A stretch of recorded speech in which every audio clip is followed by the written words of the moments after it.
I was a gangster. I was in gangs, bro. That's another layers of my life. A lot of people never know I was a gangster. Put me on a block for stand up and put a rope in a ceiling and then put the rope around my neck, brother. As it relates to your mother, you think if I give her this to you?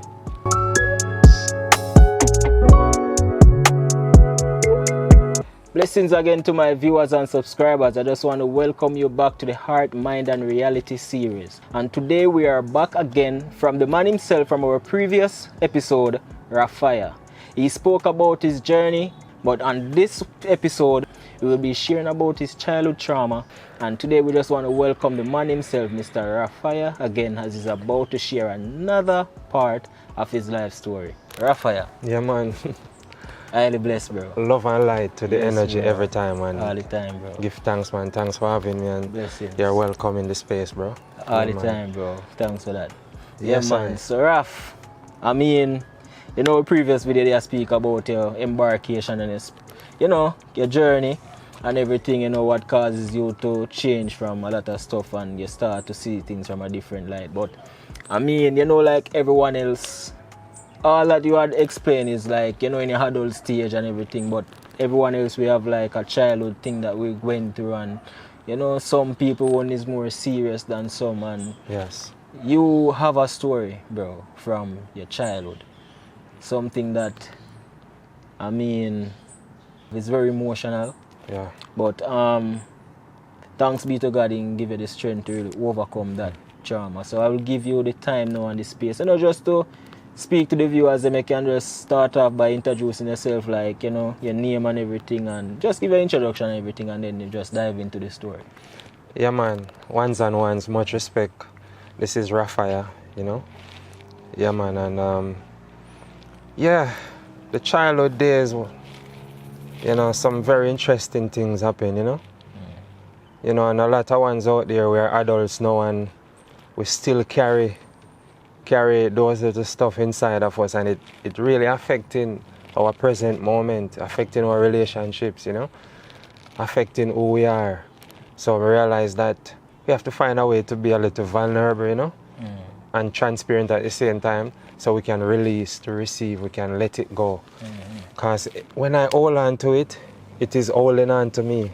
Right. When I let it go, it has to let me go, So growing up as a youth, my mother, my father, they were not there as they were supposed to be, Because maybe their mother and father never, understand or understand how to really grow them in a type of way, So they did some things where, I am facing it right now, but it's not their fault, Yeah, right. But it's my responsibility to fix things, to rescue that little boy. So viewers, sometimes if you're watching and you have to find a way to rescue yourself, that little boy, that little girl who have been abused and misused and refused and infused, who they think that would lose, but no, look at you now, look at us now. We are realizing that we have to embrace that little boy, that little girl, Growing up, I never grew in a steady home. My father leave me places, leave me with his friends when he wanted to go do his own thing. My father was a very, selfish man in a type of way. A great man in our next type of way, but the next type of way selfish, and never did they feel him children them in a certain way and so forth.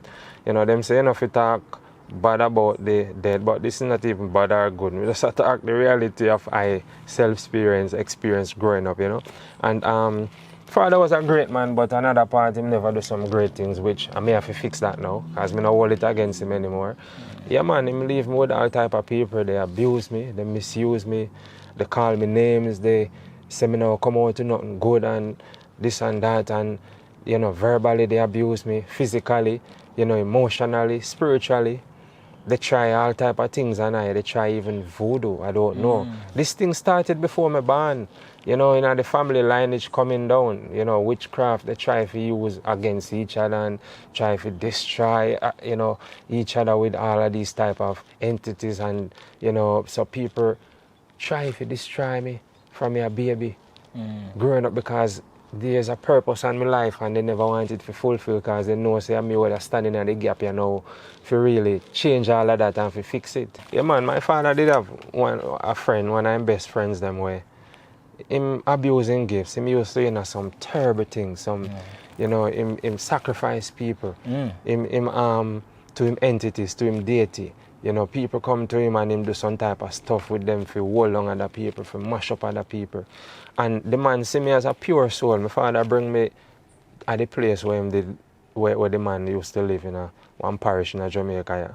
Yeah. And when I go at the place, because I'm so gifted from a liquor, I could see all of these entities in the yard, these demons we call them, or, you know, spirits, and so I could see them and I was so afraid.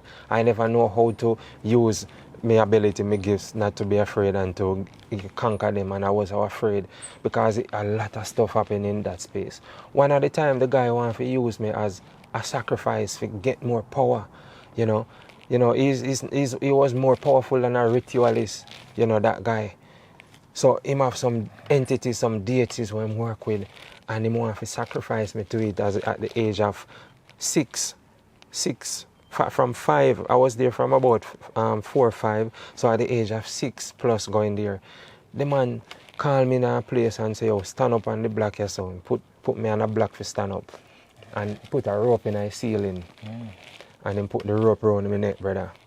And the man start chant some things, something I can't understand.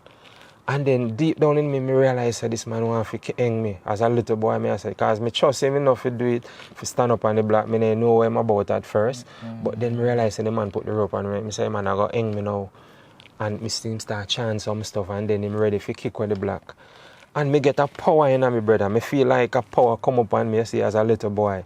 A Mike Tyson type of power. I give him a punch in his belly, man. Not even Mike Tyson punch, not really powerful like that as a little boy at the age of 6. One punch, one power punch, and him curl up on it, him feel it, and then that's the time I take the rope off of my neck and run. And when I run out of the house, because I'm animal alone today, down at one place there, and my father there in another parish I do him thing, you know. Father never care how him child be. I never deal with my mother because, you know, my father and my mother have them look at something, so it's like they take out everything from me. And I run, and I in a bush, me for there for days, brother. Nothing, me hungry, thirsty. The rain come, the sun come, me sick, flu, fever, everything. Me have to sleep under a tree. Me sleep in a tree, in some tree crotch like that, and under some tree, and, you know, for days. And when me start get hungry, me have to go in a people farm, go take out them cane and then coconut, and me also say all banana. Then me have to eat all them banana, ripe banana, and so. And people discover, say, "Oh, me and they not see me at the house." Them discover, say, "Oh, this where Pops there," then call me Pops at the time, you know. And them say, "Oh, Pops, we don't know where Pops there," and he might tell lies, say Pops. Once he come back, I'm father, you know, an ex-parish at Portland, which I him caused me to run away, and then at the same community in a bush, wild and fierce, but me strong because me manage, but me still hungry. And then them start look for me and them hear what I go on. You know, I tell my brother, come and look. My brother, it reached my brother in Portland, and my brother come in a St. Thomas and hear what I go on, and then they start look for me. They couldn't find me. And when they see me, and me glance them, and my sister them see me, me took off in the bush, because it's like something that happened to me where I'm afraid of everybody. Not even my own people, them me just call me and say, "Oh, them are all plan to get me." Because I could have see around them, I could have see where I follow them and where them into. I could have see, like if me look above their head, it's like me see this thing just attached to them, like this entity. I control them, and me took off. And them a search for me until them finally find me and capture me, and I tell them the story. So them have to take me from that man and bring me back to Portland. Even before that time, the man will abuse me verbally and beat me for the simple things. The man will make all cornmeal porridge and put seasoned salt in my portion. And when you put if you should make some porridge and put seasoned salt in it, the seasoned salt, one look white something, brother, that taste, that make you want to throw up all your tribe and so the way it tastes. You can't drink that. And the man say, if I not drink it, I now get the bread, because I normally use porridge and bread, put the bread, broke up the bread in the porridge. So him do all of them look at something that they abuse me. You know, I hear stories from good source where him sacrifice a lot of people on the property and bury them there. From good source, me heard from my own mother, me heard from tons of other people. And me believe it because when I was there, I could see these souls crying out. I see them appearing to me, these entities, and me run and start bawl because me afraid, you know. And, you know, him did the same thing to other people, to close relatives of mine, even my brother. You know, him put something on them, him put a curse on them. Well, up to this day, my bigger brother, it's still a bad him. It's still a follow him. And him always talk about it. And now me I listen to him and I realize, say, oh, this man, now me know where I go on. And now me know my job. Me know what me need to do. To break all of them something from the family higher. You know, and sometimes I remember about it and so forth, yo, tears have a forward from my face because me I say, yo, John, no, I saw me I got release, you know, and then me start deal with it, me start renounce and denounce all of these things, brother, you know. In this time space, Rafyah, the question I want to ask, because you know you see your father did, you know, my mother never in anything, so they don't believe. Where was your mother at this time? All right, one at the time when I can remember, my mother they live in Portland, my father live in Portland as well. And then, but when my father bring me to this man in St. Thomas, my mother was in Portland, and she know where I going, but it's like she never compelled to do anything. It's like she just leave up everything, cause she did handle a little thing what them do to her too. You know, my father bring her down there the same place, to mess up her life. Fish you know, leave him and them something, they do something and then do something to my mother. It's like it changed her whole mindset, yo. And me I say, yo, why my father? And one of the things, you know, my mother, I know, because when I talk to my mother would want to help me, but it's like something I make she can't even get to reach out to me, you know. And because she tell me some story where my father put things in her porridge for kind of get her, or he want to get her, and it end up catch me. It's like my mother took up the porridge and I even feed me from fear porridge. Where my father already put some stuff in her. And then right away I start vomit and shit same time. I don't know if you can use that word, vomit and poo same time. And it's like me the whole tribe come out and my mother start get panic now and my mother tell me the story, me a little baby. And rush me to the hospital at Port Antonio there. Because we live around a jungle gully Falkland in time there. And on the way to the hospital, my mother see my brother come when I know nothing about the story. And the brother look at my mother and say, oh, so him try to get you and he catch your son. Him try to get you, but your child get it. Give God thanks because him life was saved. And by the time my mother reach up, then me get alright. Because like the man see where I go and speak over my life. You know, it's like a spiritualist or a powerful man who have the spirit of God and know things. And then I saw me regain my strength and me never dead because I could have mashed me up. Because everything have come out, you know, all blood and something there. And me a poo at the same time, me a vomit at the same time. My mother tell me the story. And tons of more story my mother tell me, and I used to see these things coming at me and I pointing at them and say, Mama, Dada, I used to call my mother Tata. I said, Tata, there. And my mother said, don't be afraid, and she just embraced me at the time. But she was under a spell, brother, so she couldn't do much, you know. She was controlled because my father bring her at the place. I want to tell you this, my father always come out of the house. We used to live in a board house in Long Road. You know, a little out of Port Antonio, and my father always come out in the night and go stand up in the yard. And then, you know, me afraid me up on the bed, cover under the sheet as a little youth. And then one night time, me peek through the window, when him get up out of the bed in the night, me wake up and peek through the window and see him out there. And then when me look out there, I could see these things, like they just come down out of mid-air and they just surround him, like about 3 or 4 or 5 sometimes. These entities, they take on form and they can change form, you know, round him and him just stand up. So I was so afraid of me, I wonder what that. But now me I realize more, you know, me I realize more now what those things were, you know, and those things still exist. And I see those things trying to take over the generation and then trying to come at me because they know I am the one who's chosen to be in the gap to change all of this, bro. And as me fight and destroy one, with word sound power, or with the word of God, or with the power that in me, then more come. So I realize that, hey, this is a spiritual warfare, principalities and powers in high and low places, So that's why, and they are here for ages and for sages, And so right now, I have to take the responsibility to heal myself, to heal my family tree, to rescue that little boy that who have been abused, who are traumatized, and who are going through all the karma and the generation issue. Because when my ancestors eat the sour grape, it nudged the children's teeth. You have one saying like that. My ancestors eat the sour grape and it nudged my teeth. What my father and mother do and their father and mother, and me to affect right now, is the children, this generation. And not everyone is ready and willing to stand in the gap. It's not something I wanted to do. I'm choosing to do it, and I realize that I just have to do it. If I don't do it, it'll get worse for my generation. So enough is enough. Someone have to stand up for it, But that day, brother, and many other times I see some death row come my way where I can't believe me going at the face of death and come out of it. I see me fall from an ackee tree, literally fall. And then in a snap of a finger, my entire life flash in front of me. I pick ackee from my neighbor at Portland, and then, because I see everything before I go in a tree, when I go in a tree, the same thing happen. In like that, it's like my past, present, future life flash in front of me. I could see everything in less than that. And then I decide, say, I no time for me go ahead.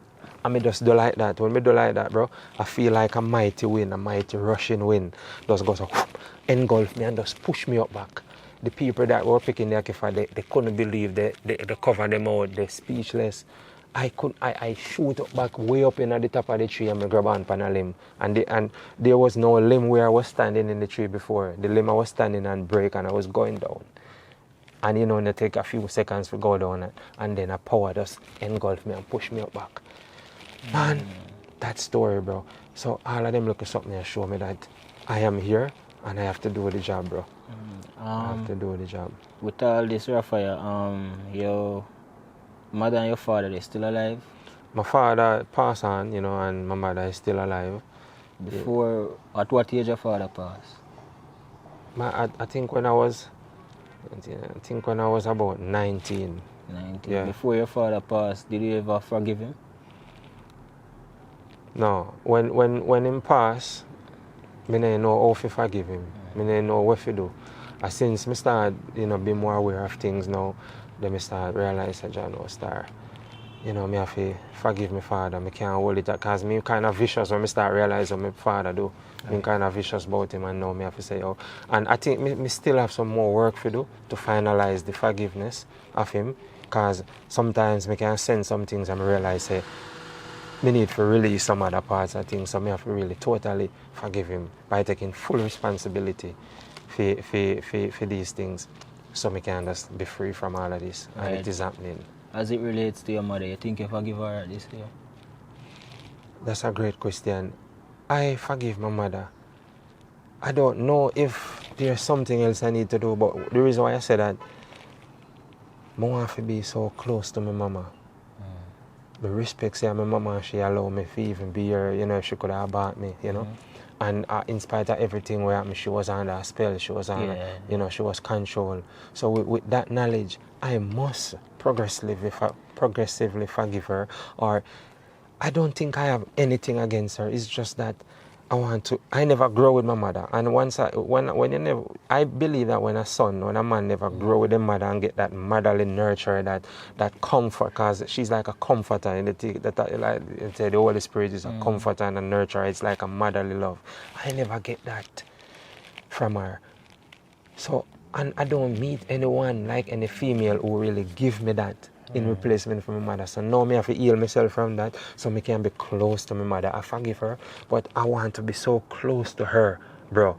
Because I don't want she pass and I don't build that bond before she pass. At this time now, you guys have a relationship? Yeah, so it's not, as I say, we have a relationship, but it's like this. It's like I am here, she's here. I will check up on her because I care about her concern. But that close mother and son love, that's where I'm not at. And I want that, I desire it. And I have to really find a way how I can build a bond that I never have with my mother, because it's not too late. She's still alive, and you know, she have to reach that. She have to let her realize that she need to reach that place as well, where she can start embrace me. You know, because I've never gotten that from her, and even if it never happened, I have to just find a way to just heal myself on my own from that, and then and then God or the universe will provide someone who will. So do you know what is the cause of the hindrance? I think it's all a bits and pieces of everything that happened. We never grew with my mother fully when I was a baby, and what my father did to her, and some things that she even involved in that she's holding on to now that she have to release. And you know, I'm saying this out there because this is just what it is. You know, this is not speaking down on my mother or my father. A lot of ones have been affecting with these generation things. You know, daughter out there, them not talk to them mother and them father. So I have to find a way to break that to mend that bond. You know. Where is your mother living? She live in a place called St. Thomas, you know? St. Thomas. Yeah, man. I mean, it's a touching story, and I know what it is like, you know. Mother. There's nothing like a mother, bro. Yes, bro. You know, there's nothing like a mother. Because when you can lose, I always look at this, you can lose a grandparent, you can lose a aunt, a uncle, a sibling. You have more than one, but you only have one mother. Yeah. You know. At this point, I would really give you my advice, like, to be honest, just make a trip and give your mother a visit. Have a conversation with your mother. Yeah. You know, because at the end of the day, you want to get to that level where you and your mother have this closeness, but there's a hindrance. Mm-hmm. And as I said earlier, you feel like it's because there's a lot still holding on to. Yeah. And at this stage that you're at now, I believe that you... To me, based on how you talk, I think you let go. Right? I think you really release yourself from these things. But there's still the hindrance there that is causing, you know. Maybe your mother at the point, maybe what she's in herself right now, me feel like wherever she is right now, maybe she has said, boy, should I want you and Rafyah? Maybe your mother said the same thing as you. Yeah. Because maybe if somebody asks her the same question, maybe she said, boy, we're just there saying, but we're not really this close. You know why? Because both of you have that same thing. Maybe your mother know, your mother say, you know, say, boy, what's her name? What she call her? She call me Pops. Alright, maybe she say, you know, say, Pops, boy, when me do Pops, you know, me don't think Pops can forgive me, and your mother maybe not forgiving herself. Yeah, that's very interesting. You know? Yeah. So maybe at this point, you know, your mother would have glad to have a mother-son relationship, you know. Mm-hmm. And I can guarantee you this, bro. If you find your mother right now, just by giving even your mother a hug, maybe you see how she break down in tears. Mm. And all the energies start to release. Yeah. Because right now your mother maybe is battling with unforgiveness by not forgiving herself. Yeah. Not you, you know. Yeah. Herself, because she, remember, you know, a parent duty is to protect a child. Yes. Yeah. And within herself now, she's saying that she never gave you that protection that you needed at the time. Yeah. So right now where she is, she feel like she feel you, bro. So you as a bigger person, as a big grown man now, you just have to find him. I mean, I go say like a phone call, find your mama. Yeah, when last you see your mother in person? It's quite a while. I only keep in touch with phones and... No, I mean like physically. No, it's a month now. Like very long time, like more than a year. Give your mother a visit, bro. Yeah. You only have one mother, brother. Whatever happened in the past, you're still there, you're never dead. And even if one time the thing that happened to you, she still move with you. Take you to the hospital. Even though when they did St. Thomas and all of these ritualistic stuff that happened to you and whatever, she never like whatever. And it's the same thing. Maybe I wish they under the spell. Because when people under spell, them cannot operate at them true self, brother. Same. So she within herself never want this to happen to you. But because of what your father done to her, bro. Mm-hmm. Right? Because of what your father done to her, it's like she couldn't move to the rescue of Pops. Because there was an hindrance. Maybe she want to move, but there is two vice. Yeah. The vice of the devil that says stay, the vice of God that says go. She was in a battle, bro, because of what had happened. You forgive her. I'm not going to say forgive your mother. Yes, I believe I do. Yeah, just that gap there, close that gap, bro. Get closer. Yeah. You know, reach out to your mother, get closer, bro. Because as me say, we only have one mother. I'm glad I said that because, you know, I mean, we would talk to her on the phone, but sometimes when me take long for call, like, me not really keep up with calling for check up on her, she will call me and she say, you can't call me, you know. She still find it in her heart for really It goes call back me. again, So it go back to where the I say. Is that your mother don't again say, you know. Your mother unforgive herself. She can't forgive herself because she feel you as her son. That is why in your mother head right now. Pops, me feel you. And right now, maybe if she take up her, maybe a lot of times the mother maybe take up her phone, dial a number and just come off like, because she has said, why? Yeah. Because she can't forgive herself. So you need to give her that assurance now. You need to find her and give her that assurance. Say, Mommy, it is well. Yes. It is well. Yeah, man. That's why I made the on a journey. This is a part of the journey for really put them, mend them things there together and, you know, fill the gap journey. again. Remember, it's a healing journey. Yeah. Yes, man. Trauma from the past, no make that get the best of you in the future and the present to come. The present and the future to come. No make it don't make that overshadow the blessings, bro. Yes, because you see that little ignorance between you and your mother now, you might not know, you know. Very important. That can cause a lot of blockage, you know. Yeah.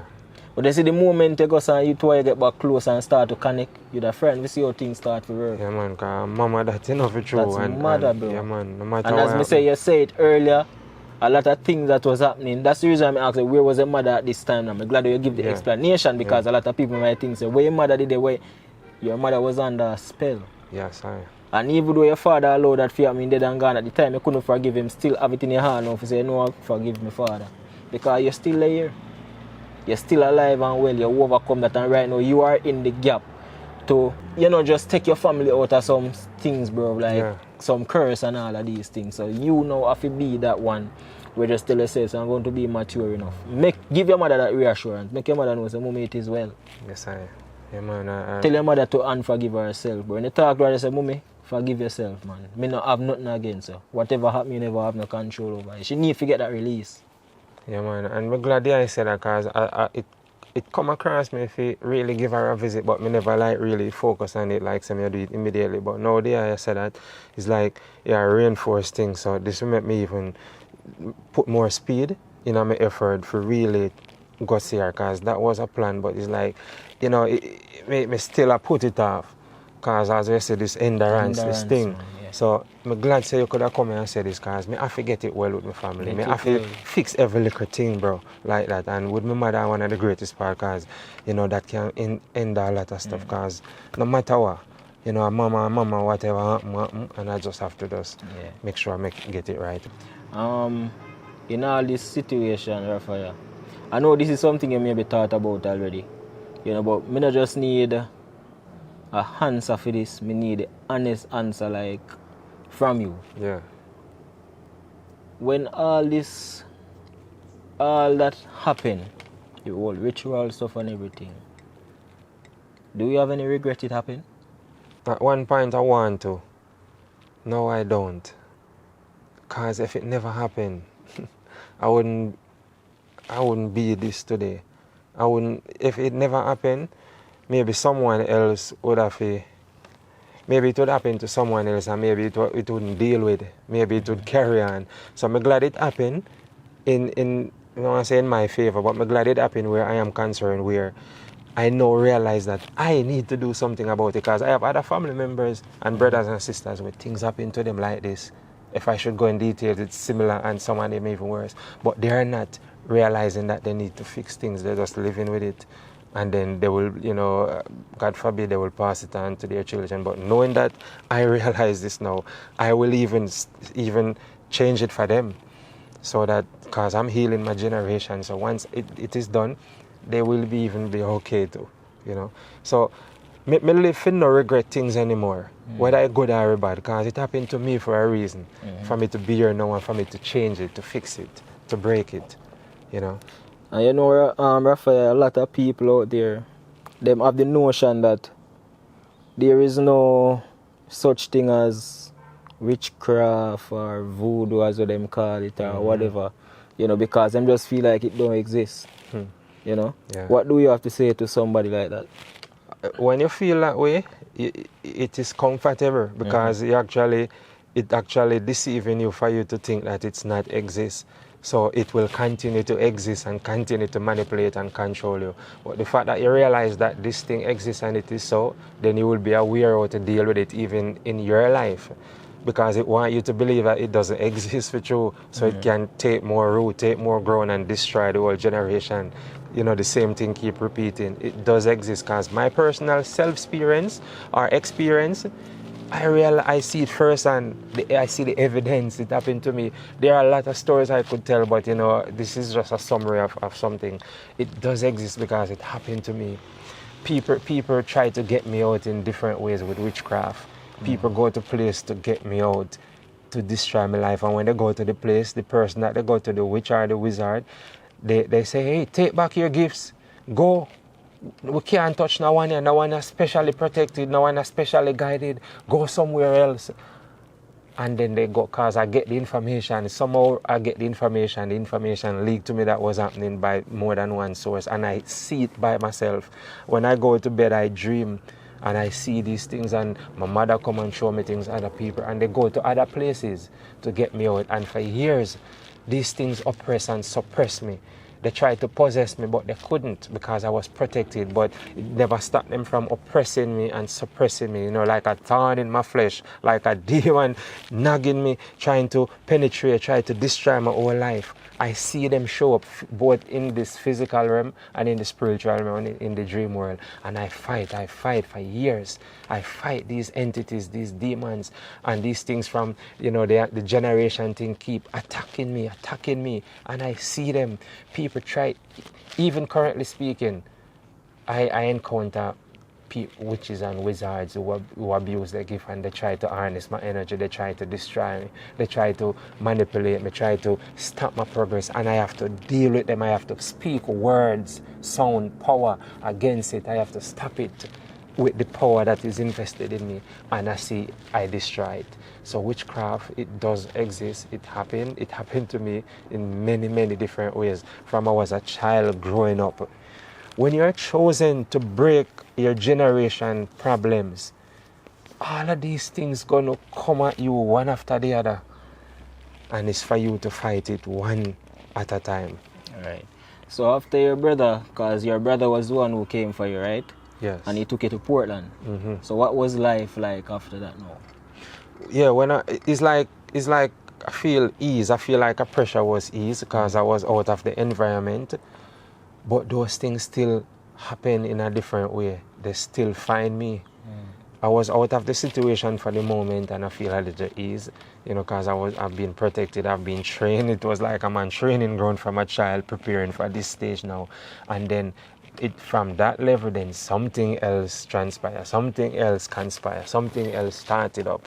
Because, you know, I overcome that one. They never get to sacrifice me to his deity, to his demons, to get more power to do what he's doing. Because he has been doing that with a lot of people.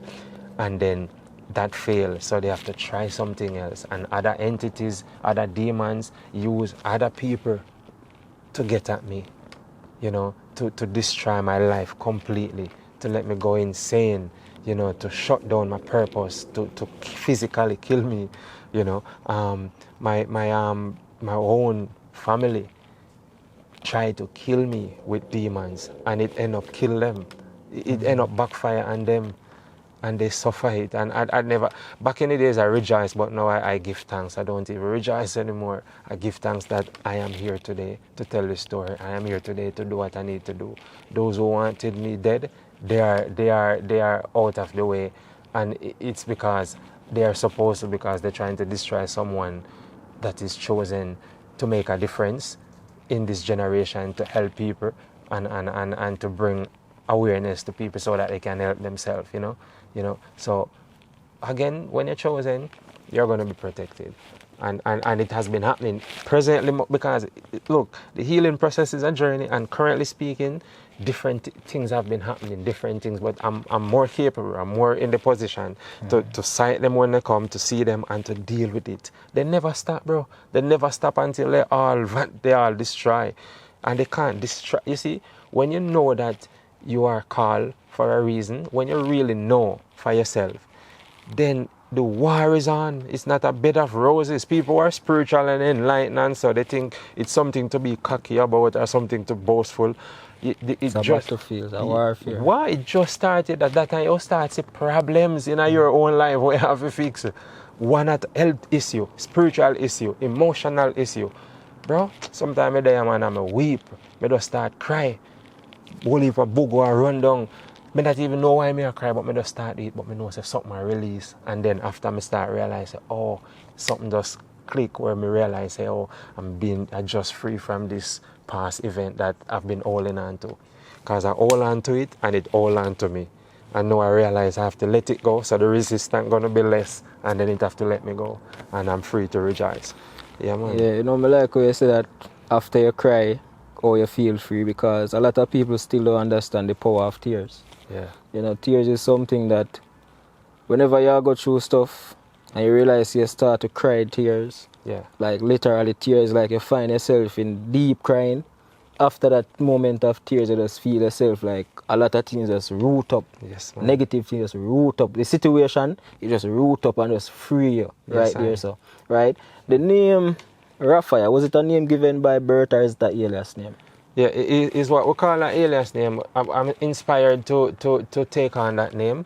You know, actually, my name, my system name is Richard Anthony Henry. Oh. So that's RAH. So I used to go by the name. Yeah, I used to go by the name Ra. It's not even accident or coincidence. Yeah. It's a reason. I used to go by the name Ra, and then I realized that hey, I am fiery, I am flammable, I am anointed, whatever I want to term it. I'm just saying, you know, I have that power in me like fire shut up in my bones, so I spell the F-Y-A-H, RahFyah. And I learned from someone from Israel that in Israel, Rafah mean healer, and Yah mean God, like Yahweh, Yah mean God in Hebrew. Healing God. Yeah, so put it together, you get healing God, and everything does add up. It's like, I'm healing myself. You know, using the power, the God that is in me. I'm finding ways to use the herbs, you know, to help myself and to help other people. So RahFyah, healing God. Wow. So it's just everything just tying because that's the journey. You know, I am healing, you know, from these things. And I'm standing strong on the solid rock. I am. So I mean, right. Yeah, man. So you said that, you know, after you went to Port Antonio, when your brother came and took you from the situation there, took you out of the situation, it's like families start to turn against you and everything. How did you cope going to school? Because I know you have to, you know, go to school and everything. How do you manage in your school days? Man, I was a pretty dunce. They say about pretty dunce.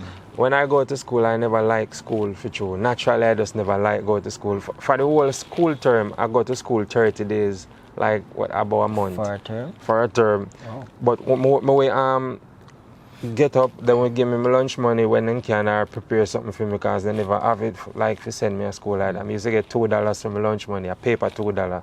I could buy a patty and a cocoa bread and a box juice and a greater cake from that still, you know.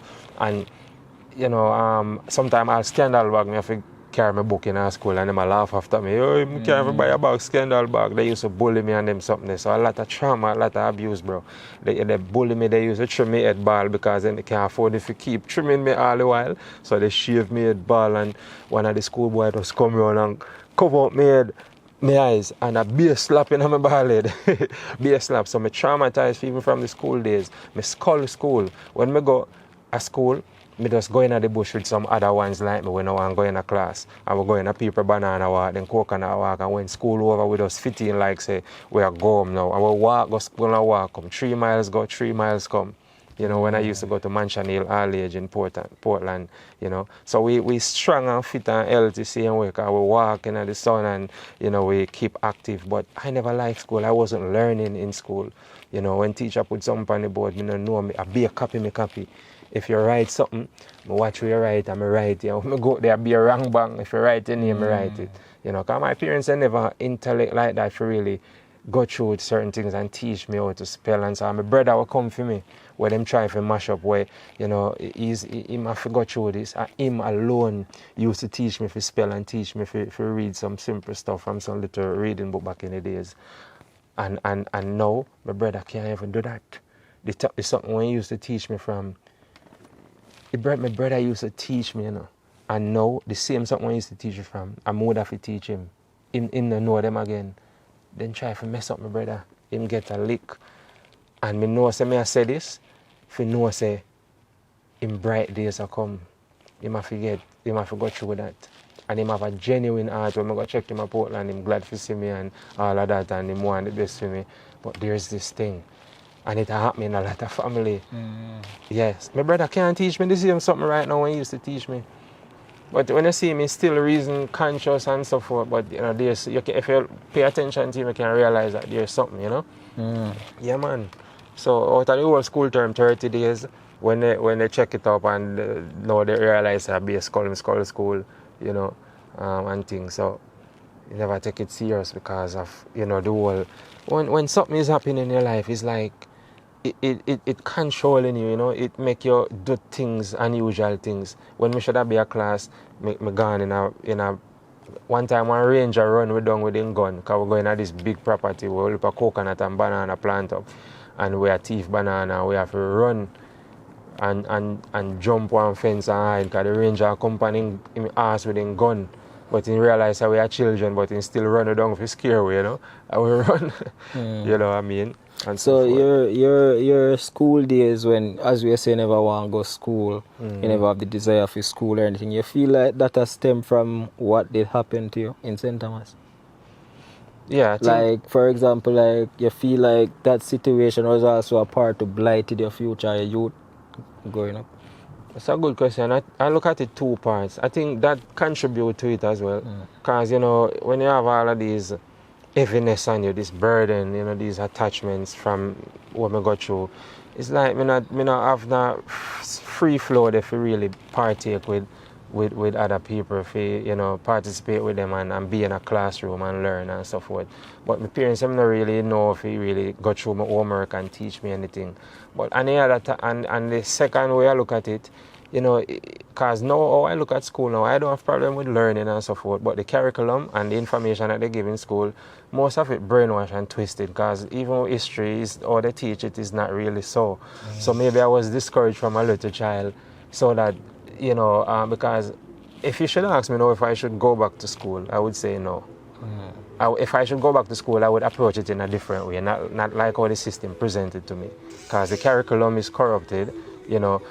You're not saying you're not supposed to learn to read and write, but what they teach us, they don't teach us anything about ourselves, you know, and how to be our own boss and how to deal with suicidal thoughts and emotional issues, you know. They were prepared from basic school to university is a preparation for you to go and work for the system.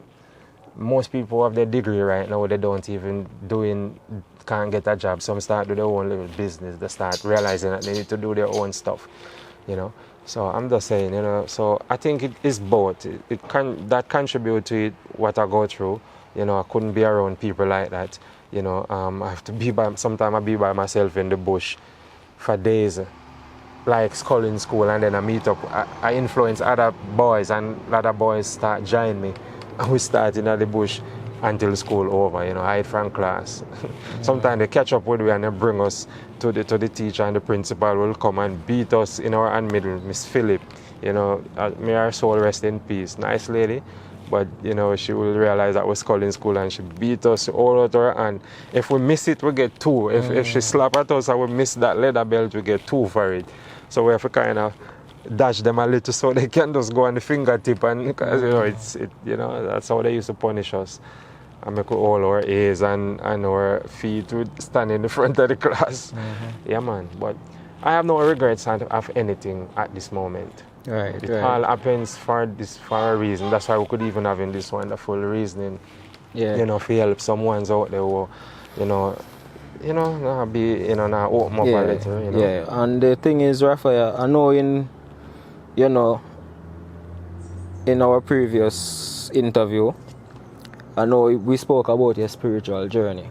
Yes. But, you know, with all this that happened, you know, because we're coming down to the end of this one now, I just want to get to the whole conclusion of when did you become a member of the church? Like, get baptized and start to go to church and everything? At what age group? And what inspired you to do so? Yeah, man. So back in the days, you know, there's a thing I have to say to really get to that too. That nobody, 99% of people who know me don't know, because I'm good at keeping things in. But now I realize that, come on, let it out. Who want to judge me? I feel them business. You know, I just being vulnerable right now, you know. Right. So when I was a little boy growing up, you know, parents used to go to church and so I have to follow them and so on. Yeah, I don't want to do it. But, you know, since I started realize things on my own, I made a choice, you know, to go, because based on the teaching and how I was, you know, how things was presented to me, you know, I feel fearful that if I don't do this will go happen to me, I go to hell and all of that. So I say, oh, I don't want to go to hell, you know, so I go and do it out of fear. It's best to do things out of love instead of fear, because you can do the right thing out of fear but get a bad result. But if you do that same thing out of love, you're more clear on what you're about, and then the result going to be great for you, you know. So back, I was a gangster. I was in gangs, bro. That's another layers of my life. A lot of people never know I was a gangster. I used to be in gangs. A lot of my friends, them dead off by the guns.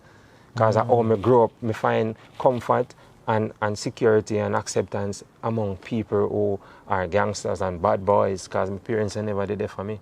So I start dwell around the wrong groups, you know, start getting involved with things, you know, having guns. And I never say this thing openly, but this all lead up to the question we asked, so I start go. And then, you know, back in, so to sum it up real quick, in 1999, 29th of October, 29th of October, year 2000. You know, me already in gangs of friends and so forth. We go on robbery. We rob someone of their position, of their things. I had the gun. I stick him up. My friend have a big knife. Our plan so we rob this person. I was influenced. No excuses. I still choose to succumb to the influence. Because, you know, the most say, I beat on you, you're not even strong, because it make me a back out, because me don't want to back out. Because I said, I know, I see what I got, but I still take the influence and go rob. When I go rob, somebody see we, and I know say someone say, I'm pastor, of a help person see we, I rob the man, and precious watch them. Back in the days when I young and naive, the man I go through a cell and watch him and rob the man to rotted. And I said, I know. And then we run and hide, thinks everything okay, take somebody watch him and run and hide. The man who see we will tell people in our community, and the people then come down, then find what would they, because they know we base more time, and then come, people then grab we star. And they end up get back to watch them. The people then grab we, mean about 20 at the time, a year 2000. Then grab we, people then beat we, brother. And when somebody when I come into we know, because they know say them I say Pops are not the type of person. And them right are the influence, but this is not for me really learn a great tough lesson for true. And so it happened, and then we get charged for it. We go jail, we go prison. Prison our next story. Gun charges. Gun charge. And that our next story, I just summarize it, because I forgot about poetry to tell you how the prison life. I never share this. I say one day I have to share them something in details for people know. And we go jail. My charge get parole. You spend half a sentence, I have to spend the whole full sentence. So how long you spend? 3 years and 4 months, I call like 40 years, because 1 day is like 7 days in a prison. And prison on bed of roses. That's why I tell you, say, yo, John, when you know for true. And then I go there, yo, I want rough. And I get visit, it's worse. If you not get visit from your family, you have to eat the prison food when it's good.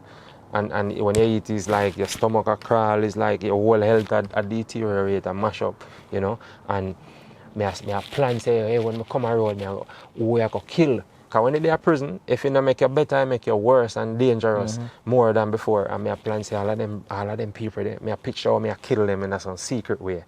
But that's how I just grow and just kill them one by one. I mean serious. I have a list of all of the ones them where and some of them were even I do things to where I beat me and so. some of them even worse than we. Them a thief too and a robber.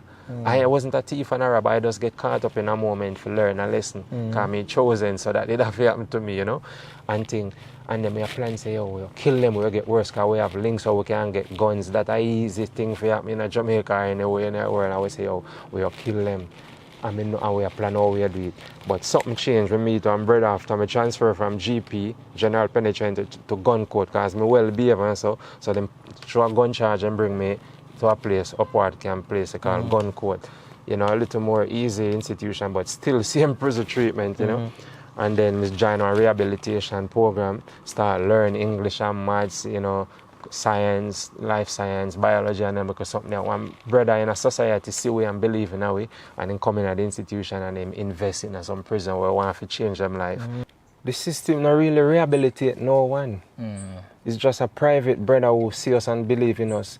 Came in the institution, used his money to buy some computer system, set up a little computer lab where we start learning the basic maths and English and life science, you know, and how to really change from what, you know, the things that we were involved in. Because those things doesn't make us who we are.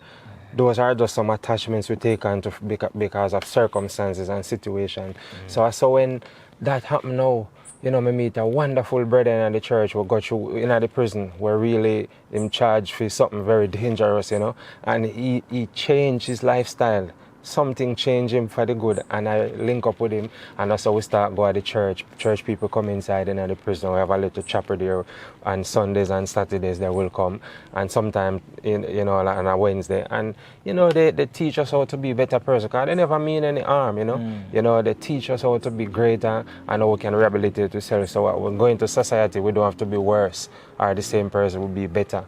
So when I come out now to Port Antonio, someone invited me to Fracture Church, New Testament Church of God. Right. And then I go there and, you know, I feel good being among there. As I go there, I start playing the drum as well, you know, because I like to play I used to play the drum in the prison. That's where I learned to play the drum. And then I go there and, yeah, it's you know, and that's my journey. So I don't really bash church, my Christian people and all of that. You know, everything is for a reason, you know. So my journey going through all of that, this is where I'm at now, telling the story. You know, and I'm grateful for the journey, for all the faces, all the layers, all the steps that I've been through. So, yeah, man. Yeah, Rafyah, you know what I mean? Your story, you have a story, bro. And life has been a journey for you. And I just want to say that, you know, despite the journey, a lot of bumps, a lot of potholes, a lot of rough roads, a lot of hills, valleys, you name it, but you managed to overcome. I believe that you are here for a purpose, Yes, you know, and just continue to do what you are doing, continue to stay on that positive part, that healing part, whatever the gift that God instilled in you, continue to use that to heal the nation, you know, continue to use his creation to heal the people, continue to do what you are doing because you've been through a lot, bro, you know, Yes, and I mean, just my last thing to say to you is that your mother, just reach out to your mother. You know, me just go leave her because it been sit on me, you know. Just reach out to her because, as I said earlier, bro, you forgive your mother. I can't say that. You forgive her a long time. Yes. Your mother also forgive you. But the thing is, to me, what I feel is that your mother no forgive herself. Yes. Right? She want to reach out to you, but she afraid because she feel like say maybe if she bring up even that situation to you, might get angry at her or maybe shun her again and your mother don't want to lose her. So my advice is reach out to your mother, you know. Just give her that reassurance. Reassure her that mommy everything good, everything is fine. Reach out to her, you know. Me give her that advice and me just want to say thanks again, bro, for the strength. Thanks for sharing your story, you know. Me know your story I got touch a lot of people because you know people out there go through for them own thing as well. So me just hope somebody out there can hear your story and can also move on from there. So if them have anything in them, we keep them and then can move up, you know. Right. So we just want to thank you again. And to my viewers and subscribers, I just want to thank you again for watching the Heart, Mind and Reality series with RahFyah. You heard his story and I just want to thank you for listening. Remember to share, comment, like and subscribe. RahFyah, my brother, blessings again. Give thanks. Stay upon the journey. Yes, right? Blessings. Peace. Love and light. Love and light. Yeah, man. Bless.